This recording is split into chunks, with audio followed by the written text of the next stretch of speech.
এই যে স্বামী স্ত্রীর অধিকার নিয়ে আজকে বর্তমান সময় অনেক ট্রল হয়। আজকে ডিভোর্সের সংখ্যা কিন্তু অনেক বেড়ে যাচ্ছে। জি, আজকে মন মালিন্যটা অনেক বেড়ে যাচ্ছে। এগুলো কি কারণে হয় একটু আপনার কোরআন সুন্নাহর দৃষ্টিকোণে বলবেন? জি, মোহতারাম আসলে রাসূল সাল্লাল্লাহু আলাইহি ওয়াসাল্লাম কিন্তু হাদিস মোবারকের মধ্যে ইরশাদ করেছেন, খৈরুকুম খৈরুকুম লিআহলিহি ওয়া আনা খৈরুকুম লিআহলি।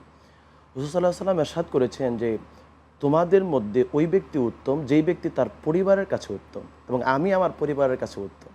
তা আমরা ঘরের মধ্যে আমাদের স্ত্রীকে যদি আমরা মূল্যায়ন না করি, তাহলে কিন্তু তিনি একসময় তিনার সংসারের প্রতি একটা অনীহা, একটা তিক্ততা ভাব হয়ে যাবে।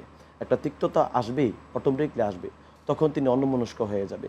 হযরত রাসূল সাল্লাল্লাহু আলাইহি ওয়াসাল্লাম আম্মাজান হযরতে ফাতেমা জাহরা রাদিয়াল্লাহু তাআলা আনহাকে যখন মাওলা আলীর কাছে বিবাহ দিলেন, তখন কিন্তু ওনার দাম্পত্য জীবনে ওনার কিন্তু অনেক কষ্ট হয়েছিল। কিন্তু ইনির জীবন আমরা যখন দেখলাম যে ফাতেমা জাহরা রাদিয়াল্লাহু তাআলা আনহা ওনার মাওলা আলীর কাছে বিবাহ হলো, ইনি কী কষ্ট করেছেন। উনি আ আ আটা নিজে পেষতেন, কোরআন তেলাওয়াত করতেন,